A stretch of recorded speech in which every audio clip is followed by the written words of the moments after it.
5, 4, 3. India becomes the fourth nation to safely land a mission on the moon. U.S. has a clear advantage. Full moon, a crescent moon, a harvest moon. Would you be one of the next astronauts to step on the moon? 50 years have passed after the Apollo missions. Countries are racing to return to the moon. The United States is the most powerful country. China is emerging as a new superpower. Scientific exploration, resource utilization, geopolitical competition, and commercial opportunities are among the reasons for this race. The moon serves as a critical proving ground for future deep space missions, particularly to Mars, a planet which is 225 million kilometers away. Gateway is key to NASA's Artemis missions, supporting lunar surface missions, science in lunar orbit, and human exploration to Mars and beyond. But NASA is not alone. China plans to build a moon base at the lunar South Pole by 2035. The first phase will be completed near the lunar South Pole by 2035, with an extended model by 2050. By establishing a sustained human presence on the moon, countries aim to learn how to live and work in space for extended periods. The moon's environment provides a unique testing ground for long-duration space missions. Scientists will understand the challenges of living in low gravity. Extended stays on the moon will allow researchers to study how humans physically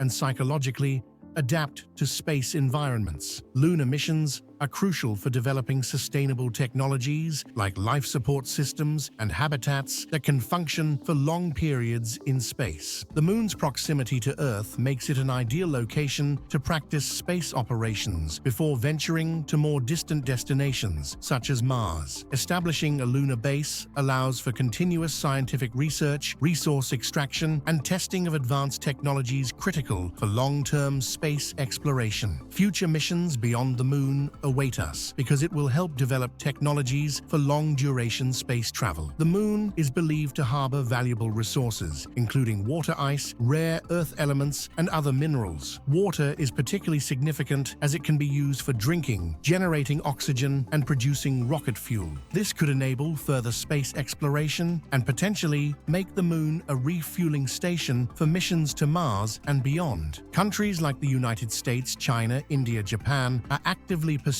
lunar missions to tap into crucial resources. These resources are helium-3, rare earth metals, and water ice. That means substantial economic benefits. By mining these lunar resources, countries could reduce their reliance on Earth's limited supplies. Water ice on the moon can be converted into fuel for spacecraft. That is important because it could lower the cost of deep space missions and enable more ambitious exploration. Whoever invests in lunar resource extraction, it could position itself as a leader in the emerging space economy. The United States, China, and Russia. The more big countries become involved, the more intense geopolitical competition will happen. The current lunar race is anticipated to drive technological advancements similar to those seen during the original space race of the 1960s. Great success in space. This space race was a period of intense competition between the United States and the Soviet Union during the Cold War. Both nations sought to achieve dominance in space exploration. It was driven by a mix of scientific ambition, national pride, and military strategy. The space race began in 1957 when the Soviet Union launched Sputnik 1, the first artificial satellite into space. This shocked the world and marked the beginning of the competition. The Soviet Union achieved another milestone in 1961 when Yuri Gagarin became the first human to orbit the Earth aboard the Vostok 1 spacecraft. In response, American President John F. Kennedy committed to landing a man on the moon by the end of the decade. We shall send to the moon